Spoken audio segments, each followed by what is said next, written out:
बिस्मिल्लाहिर्रहमानिर्रहीम, अस्सलामुअलैकुम। आप देख रहे हैं स्पोर्ट्स वन। मैं हूं आसिफ खान। खुसूसी प्रोग्राम आज का ईद का प्रोग्राम। तो सबसे पहले आप सबको ईद की बहुत बहुत मुबारक। अपनी खुशी मनाइए, लेकिन ख्याल रखिए अपने गिरदोनवा का, अपने जानने वालों का, दोस्तों का, मुस्तहिकीन का, और ख़ास तौर से सफाई का बतौर ख़ास ख्याल रखिए। बड़ी ईद है तो हमने सोचा किसी बड़ी शख्सियत के साथ आपकी मुलाकात कराएं। जिस घर में मैं बैठा हूँ, पाकिस्तान ही नहीं, अगर दुनिया की क्रिकेट की तारीख़ लिखी जाए तो वो इस घर के जो सरबराह थे उनके ज़िक्र के बग़ैर मुकम्मल नहीं होगी। न सिर्फ उनका ज़िक्र बल्कि उनका जो ख़ानदान है, उन्होंने पाकिस्तान क्रिकेट ही नहीं दुनिया क्रिकेट को बहुत कुछ दिया है। मैं बात कर रहा हूँ मोहम्मद फैमिली की।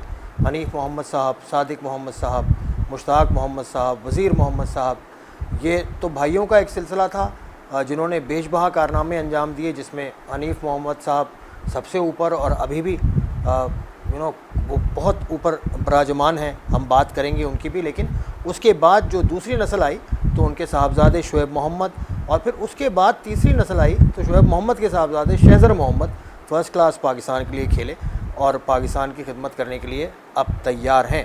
तो हम बैठे हैं शुएब मोहम्मद साहब के घर। हम बात करेंगे कि ईद किस तरह से मनाते हैं और किस तरह से हनीफ साहब के टाइम में मनाया करते थे, और पाकिस्तान क्रिकेट का भी कुछ थोड़ा बहुत हम जिक्र तो ज़रूर करेंगे। तो शुएब मोहम्मद साहब, अस्सलामुअलैकुम। वालेकुम सलाम आसिफ भाई। ईद की आपको भी बहुत ईद मुबारक, और मेरी तरफ से तमाम व्यूअर्स को भी बहुत बहुत ईद मुबारक।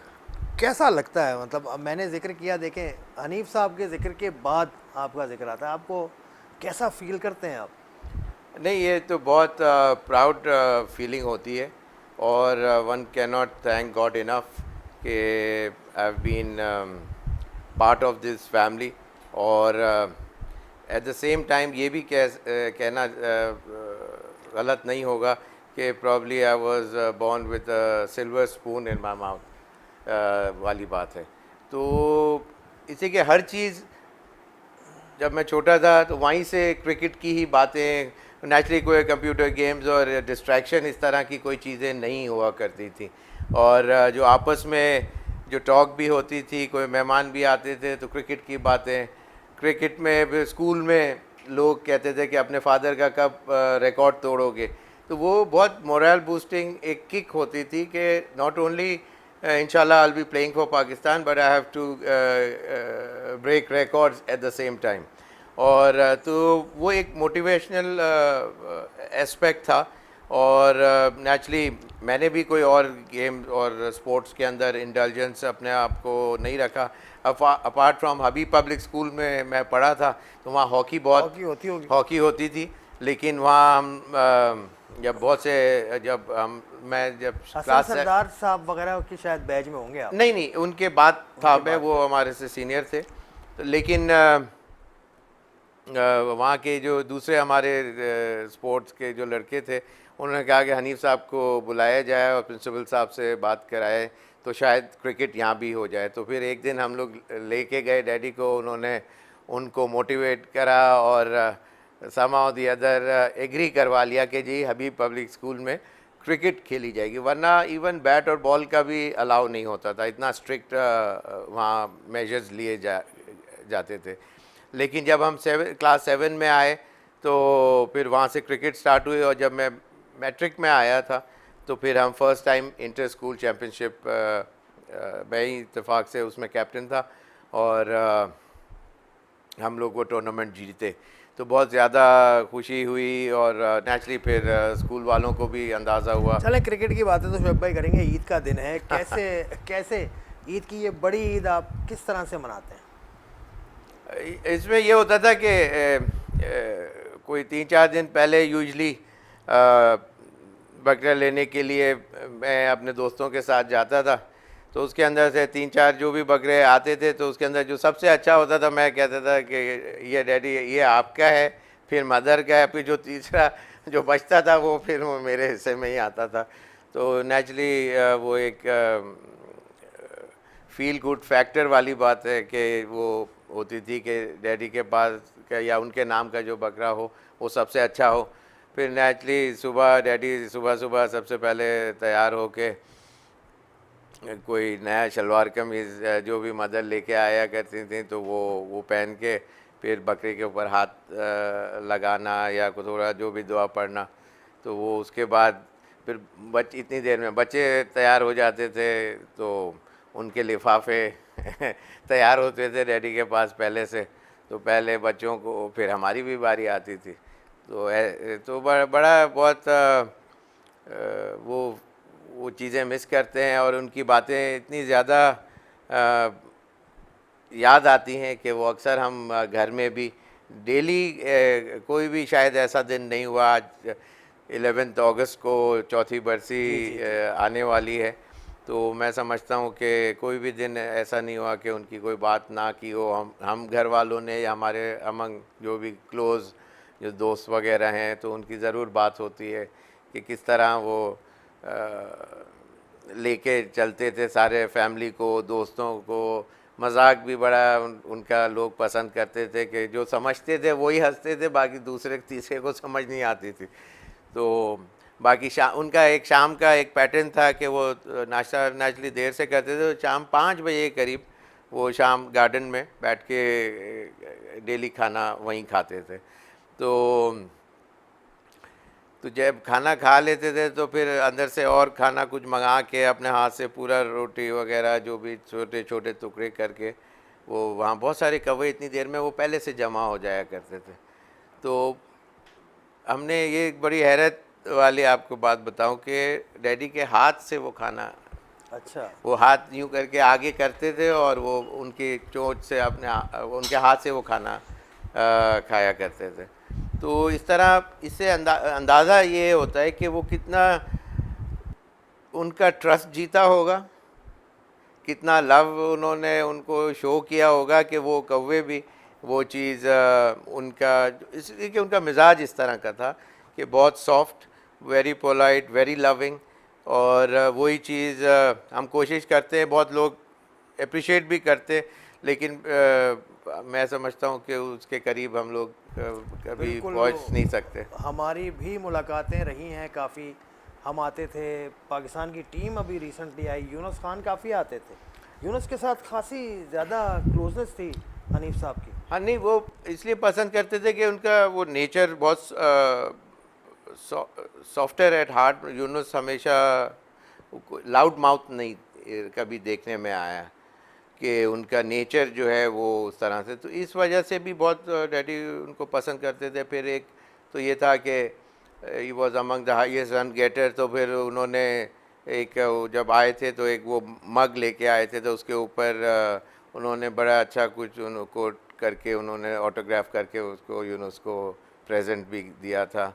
और यहीं सोफ़ा एक था तो उसमें बैठ के बड़ी सारी तस्वीरें। फिर एक दफ़ा बर्थडे में आए यूनुस डैडी की, तो इत्तेफाक से उस वक्त वहाँ बहुत सारे कोई 12-15 कैमरा, इस तरह मीडिया वाले आप भी थे उसमें, 12-15 कुछ कैमरा लाइन से लगे हुए थे। जैसे ही आए तो डैडी, हालांकि उस वक्त उनके घुटनों में, जी मोइन खान भी थे, बिल्कुल मोइन भी रेगुलर आते रहे। फिर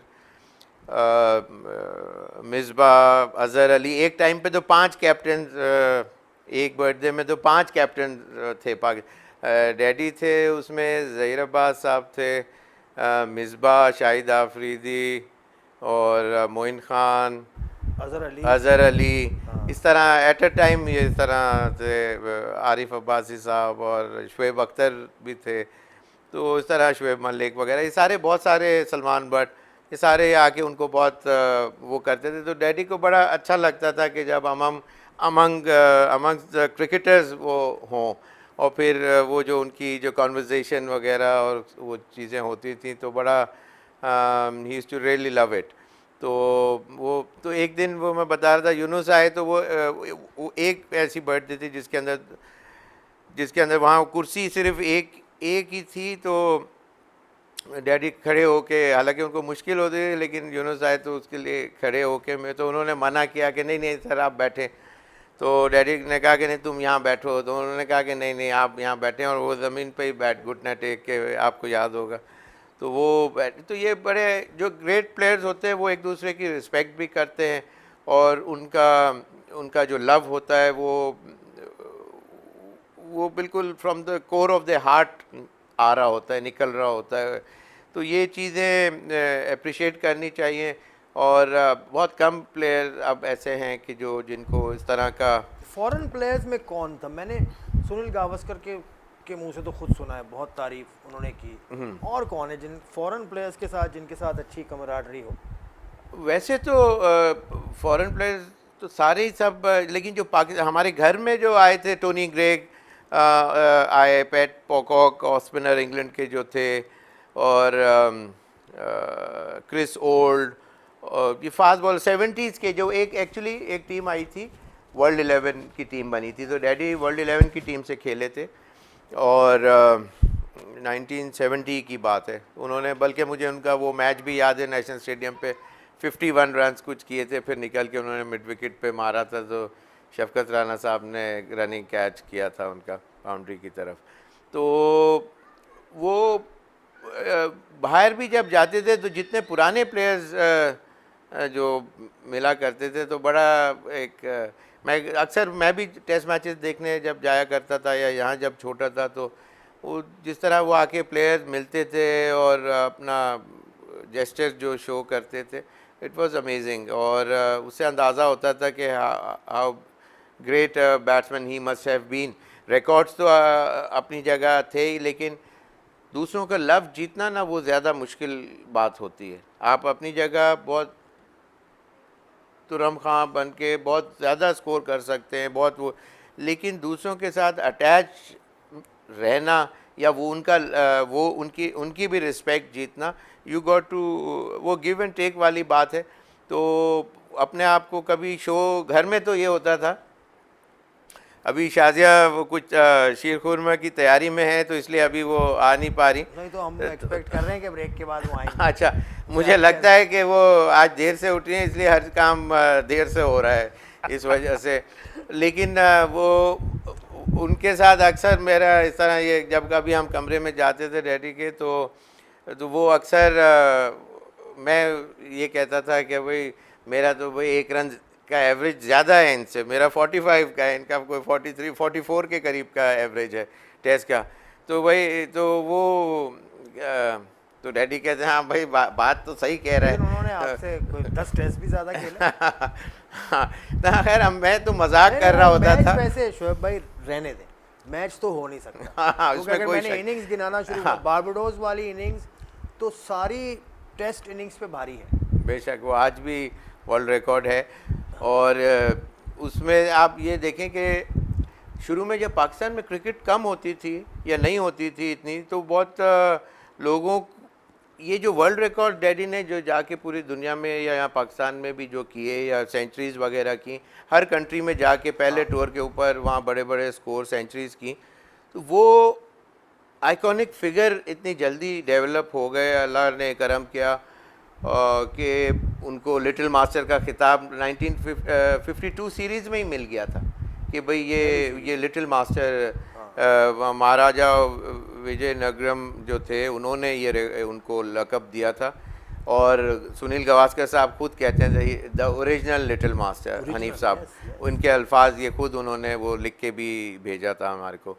तो बात ये है कि वहाँ से क्रिकेट पाकिस्तान में यूँ ज़्यादा हुई, और फिर जब जो ये वर्ल्ड रिकॉर्ड वगैरह होने से फिर बहुत सी टीमें डेवलप हुई। लेकिन आपको ये भी बताता चलूँ कि जो एक दफ़ा एक पानी का जहाज़ गया वहाँ पाकिस्तान से वेस्ट इंडीज़, या उसमें कोई एक पाकिस्तानी उतर के वहाँ जब हार्बर पे उतरा, तो वहाँ से किसी वेस्ट इंडियन ने पूछा कि from which country you had come from, तो उसने बताया we had come from Pakistan. तो कहता है ओ हानिफ्स कंट्री, इस तरह उसका। तो मतलब आप ये देखें कि पाकिस्तान को हनीफ मोहम्मद के नाम से पहचाना जाए। क्यों नहीं पहचानेंगे, क्योंकि वो जो सीरीज़ थी वेस्ट इंडीज़ के साथ 50s में, बारबाडोस में 430 प्लस का डेफिसिट था पाकिस्तान का। पाकिस्तान की टीम फॉलो ऑन का शिकार हुई थी, और वो 436 का डेफिसिट पाकिस्तान बचा गया, और वो मैच पाकिस्तान बचा गया जो हनीफ मोहम्मद साहब ने शानदार इनिंग खेली थी। इस तरह के कारनामे हैं। हम बात अब ईद पर करेंगे। हमने द ग्रेट हनीफ मोहम्मद को याद किया, उनकी बरसी भी आ रही है अगस्त की 11 तारीख को, तो उसको भी याद रखिएगा। एक ब्रेक लेते हैं, we'll see you after the break.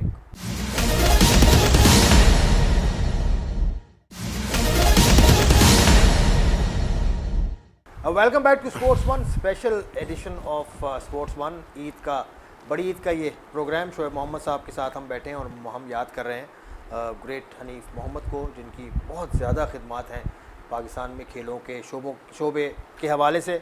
बस अब ईद की तरफ आते हैं, लेकिन शोएब भाई ब्रेक में कुछ कह रहे थे कि एक ख़ास किस्म की रिचुअल ये करते हैं। डेथ को 4 साल हो गए हैं और ये रोज़ाना शायद कोई भी दिन उन्होंने नहीं छोड़ा कि ये उनकी कब्र पे हाज़िरी ना देते हों। शोएब भाई ये भी एक बहुत बड़ी बात है। नहीं, उन्होंने बेशक हमारे लिए, इसमें कोई शक ही नहीं कि बेतहाशा बहुत कुछ किया, ऑन रिटर्न तो हम कुछ भी नहीं दे सके, लेकिन ये कि एटलीस्ट अब उनके लिए ये दुआ करने में डेफिनेटली विदाउट फेल कोई भी 4 साल होने को आए, कोई भी दिन मिस नहीं हो अल्लाह की मेहरबानी से। अच्छा, अब ये बताएं कि किस तरह से ईद मना रहे हैं, जो मॉडर्न है और आजकल तो कोरोना का भी चल रहा है ना सिलसिला। हाँ, ईद का तो अब ऐसे ही मनाएंगे नेचुरली कि जब कभी बीच में कभी दोस्त भी कोई आते हैं तो नेचुरली डिस्टेंसिंग, जो सोशल डिस्टेंसिंग का जो एस्पेक्ट है उसको ज़रूर रखा जाता है और सामने, और मास्क वगैरह या घर पे जब जाना या बाहर से आना तो हाथ धोना, ये 2-3 चीज़ें ऐसी चीज़ें हैं कि जो वर्ल्ड ओवर रिचुअल को फॉलो किया जाता है, करना भी चाहिए। और इससे धीरे धीरे जितना लोग इसकी अवेयरनेस को समझेंगे उतना ये दुनिया से ये चीज़ एलिमिनेट जल्दी हो जाएगी। खाने वाने किस तरह के आप खाते हैं इस ईद पे? गोश्त मतलब पे आपका हाथ ज़्यादा होता है?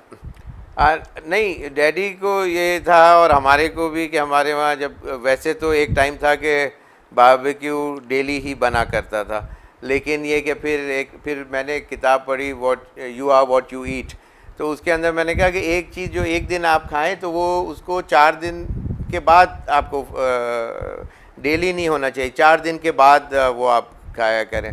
तो फिर उसके बाद उन्होंने थोड़ा कम कर दिया, लेकिन ये कि ऑफकोर्स जब बकरा ईद आती थी तो फिर ऑफकोर्स सीख की बोटियाँ वगैरह जो होती हैं, जो हर घर में ही होता है सिलसिला, उसको फॉलो करते थे। और मेरे ख्याल से शहज़र आप पे बड़ा सख्त हाथ रखता होगा, क्योंकि आपके जो साहबजादे हैं फर्स्ट क्लास प्लेयर हैं पाकिस्तान के, और वो फिटनेस ट्रेनर भी हैं। सरफराज अहमद हो, फवाद हो, और भी बहुत सारे लड़के हैं जिनको वो ट्रेन करते हैं।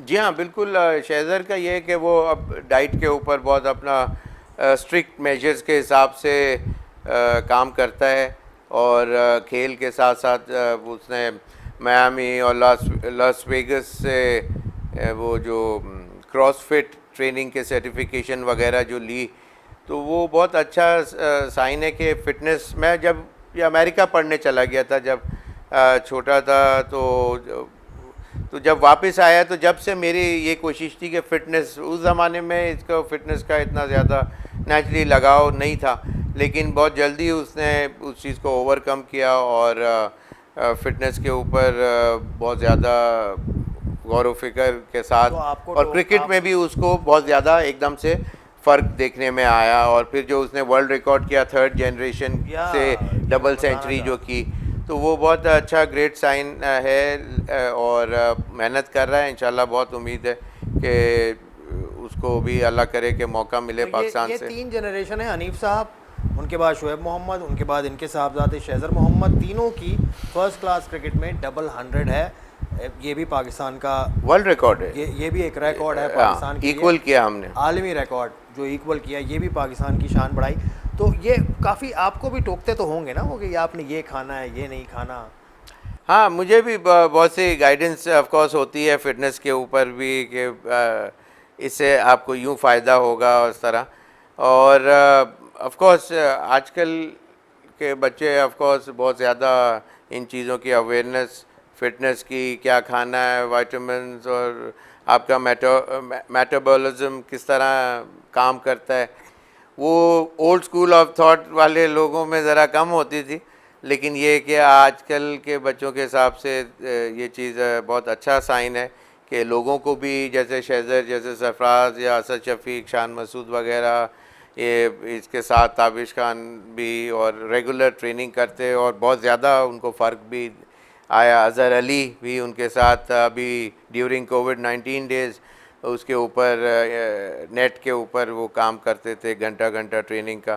तो बहुत उन लोगों ने अप्रिशिएट किया उसकी इस क्वालिटी को, इसलिए कि वो ही बीइंग अ क्रिकेटर हिमसेल्फ, तो वो नोइंगली कि कौन से ग्रुप ऑफ मसल्स ज़्यादा फ़ायदेमंद हो सकते हैं इस तरह की आपकी बैटिंग के हिसाब से या बॉलिंग की, तो वो उस स्पेसिफिक टारगेटेड ट्रेनिंग का मैं समझता हूँ कि वो उसको चीज़ को हेल्प बहुत ज़्यादा की। चलें, अब हम क्रिकेट पे आ ही गए हैं, ईद पर हम जाएंगे, कुछ फैमिली से बात करेंगे, लेकिन अब पाकिस्तान की टीम ने टेस्ट मैच खेलना है। आप कितना आप कैसा, अभी आपने देखा वेस्ट इंडीज़ को 2-1 से हराया है इंग्लैंड ने, और जिस तरह की इंग्लैंड की इस वक्त बॉलिंग है, बॉलिंग ही नहीं बैटिंग भी उनकी, उनके ऑलराउंडर्स भी, स्टोक्स को आप देख लें, Broad is also an allrounder, Woakes ने बड़ी अच्छी बॉलिंग की है, एंडरसन तो सबको पता है। कितना आपको लगता है कि पाकिस्तान के लिए ये ख़तरे का साइन है इस तरह का इंग्लैंड का फॉर्म में आना? देखिए, वो शुरू में दे वर प्रॉब्ली टेकन ऑफ गार्ड और पहला टेस्ट मैच के अंदर वो रिज़ल्ट नहीं दे सके, लेकिन दे बाउंस बैक और उन्होंने फिर ये मैचेस जीते। तो उनका confidence level playing in the home country ये और कॉन्फिडेंस एक सीरीज़ जीतने के बाद तो बहुत हाई हो गया होगा। लेकिन अगर लेट्स सपोज इवन हाई नहीं भी होता, ड्रॉ भी हो जाती वो सीरीज़, तो भी इंग्लैंड को इंग्लैंड में खेलना, उनकी बॉलिंग, उनकी जो स्ट्रेंथ है उसको उस बैरियर को, उस वॉल को ब्रेक करने के लिए आपकी जो स्ट्रेंथ की जो क्वालिटीज़ हैं वो कंबाइंड एफर्ट के साथ, अगर आप सिर्फ एक्सपेक्ट करें कि जी बाबर आजम ने आके कोई हीरोइक्स प्ले करके हमारे को सिंगल हैंडेडली कोई काम दिखा देना है, तो वो मैं समझता हूँ बहुत मुश्किल होगा।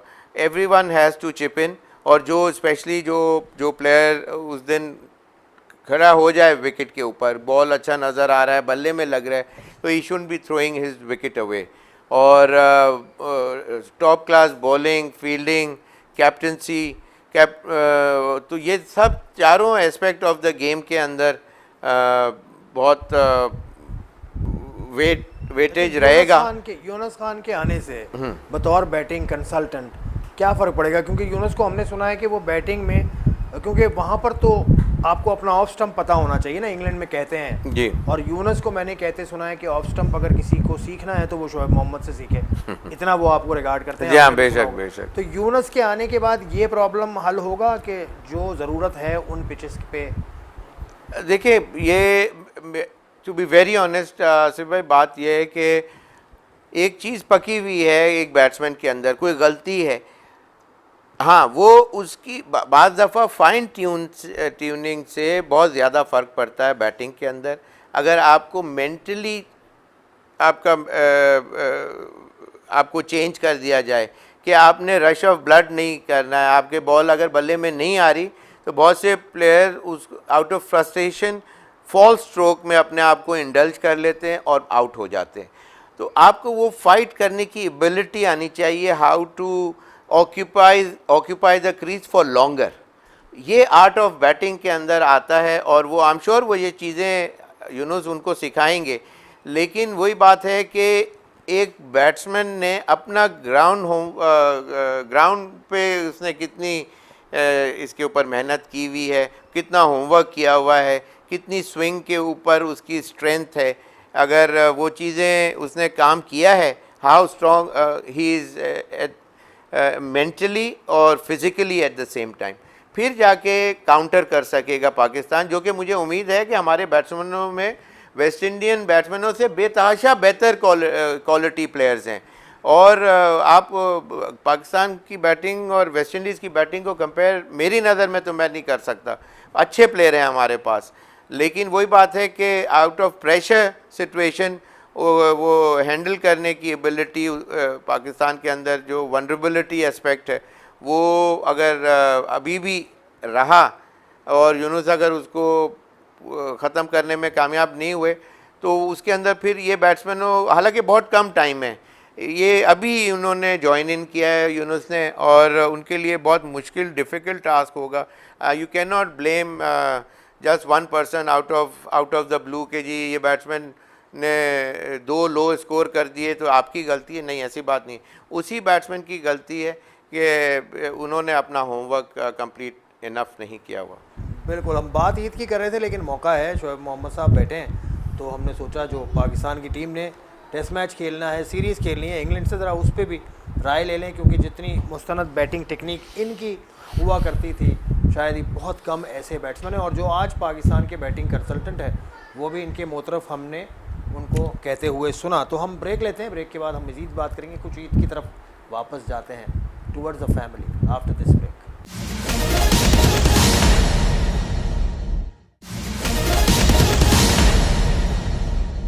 Welcome back to Sports One, special program है, शोएब मोहम्मद साहब के साथ हम बैठे हैं। बड़ी ईद का मौका है और ईद के लवाजमात तो हैं, कुछ खाने पीने की चीज़ें भी हैं और बाकी कुछ और भी इंतज़ामात हो रहे हैं।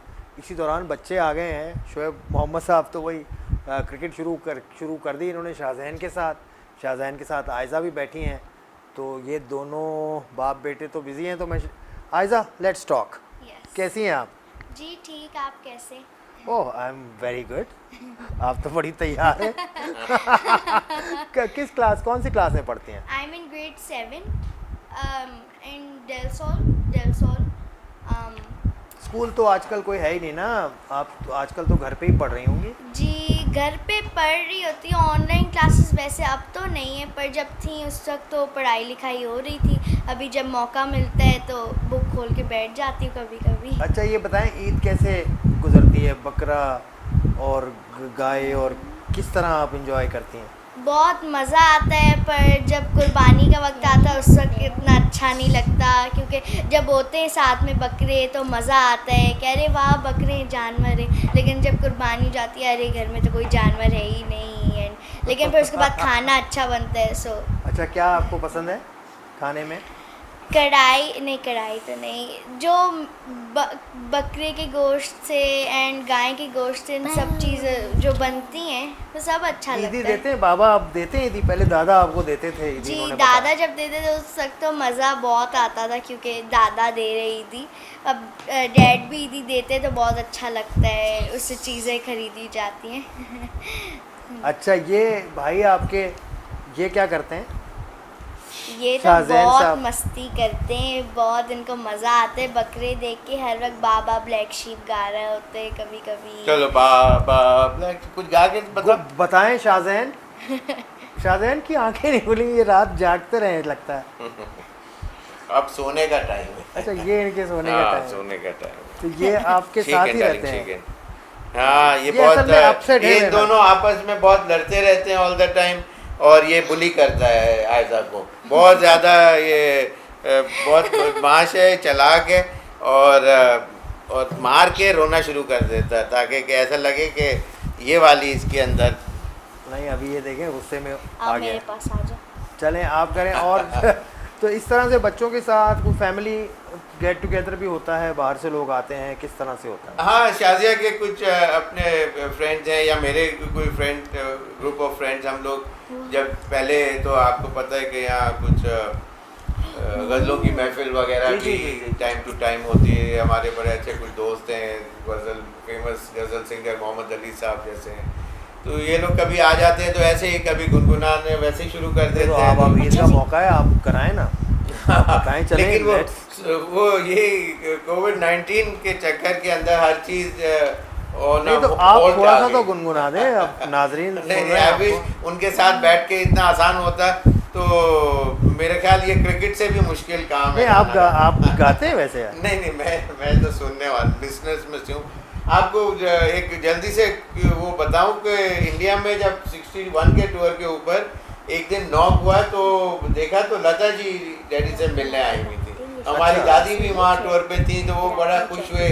मैडम नूरजहाँ के गाने लगे हुए थे, तो उन्होंने कहा ये मेरी भी उस्ताद हैं। जब वो अंदर आई उन्होंने बैठे, फिर हमारी दादी को वो स्टूडियो ले गई। एक दिन के बाद उनकी रिकॉर्डिंग थी मोहम्मद रफ़ी साहब के साथ, तो वो जो फेमस गाना है 100 साल पहले मुझे तुमसे प्यार था, वो गाने की रिकॉर्डिंग थी और वो बहुत एंटरटेन उन्होंने किया। फिर वापस ला के छोड़ा। तो म्यूज़िकल हिस्ट्री समझ के, और डैडी को बहुत ज़्यादा गज़लों का, मेहंदी साहब। और अभी मैं कल ही एक तस्वीर देख रहा था उस्ताद सलामत अली ख़ान साहब और नज़ाकत अली ख़ान साहब के साथ वो डैडी को हार पहना रहे हैं, तो ये कोई फंक्शन के अंदर, तो वो बड़ा मतलब इनका अटैचमेंट विद म्यूज़िक बहुत ज़्यादा रहा। तो आयजा को भी बहुत शौक ज़रूर है। तो आयजा गाती हैं क्या? नहीं, सुनने का, हम लोग लिसनर्स में से हैं। जी नहीं, आपने वो कहने वाली थी कि मैं गा लेती हूँ। नहीं, मैं ये बोलने वाली थी कि मैं पहले गाती थी। अब हाँ, तो पहले गाती थी, क्या गाती थी आप? गा के सुनाएं, ईद है। नहीं, बहुत पहले, मुझे याद नहीं। अच्छा